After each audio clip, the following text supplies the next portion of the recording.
എന്ത് ഭംഗിയുള്ള പെയിന്റിങ്സ് ആണ്.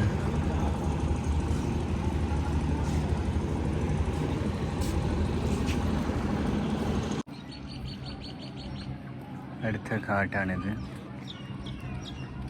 ചെറിയൊരു ശിവലിംഗം, ലാൽ ഘാട്ട്. അവിടെ ഒരു ഫാക്ടറി ഉണ്ട്, മെഹ്റോത്ര സിൽക്ക് ഫാക്ടറി ഉണ്ട്. ലാൽ ഘാട്ടാണ്.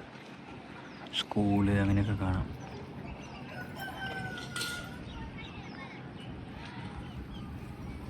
ഇത് അടുത്ത ഘാട്ട് ഹനുമൻ ഗതി ഘാട്ട്. ഇവിടെ കുറച്ചുകൂടി ശാന്തതയൊക്കെ ഉണ്ട്. മറ്റേ ഏരിയയിലെ ആൾത്തിരക്കൊന്നും ഇവിടെ ഇല്ല. കാരണം ഇത് ഒരറ്റത്താണ് ഉള്ളത്. കാശി ഘാട്ടിൻ്റെ അടുത്തുള്ള സ്ഥലങ്ങളാണ് നല്ല തിരക്കുണ്ട്. ഇവിടെയൊക്കെ വളരെ ശാന്തത. ഞാൻ കുറച്ച് നേരം ഇരുന്നിട്ട് മെഡിറ്റേഷനൊക്കെ ചെയ്തു. ഇവിടെ നല്ല ശാന്തമായ ഇതാണ്.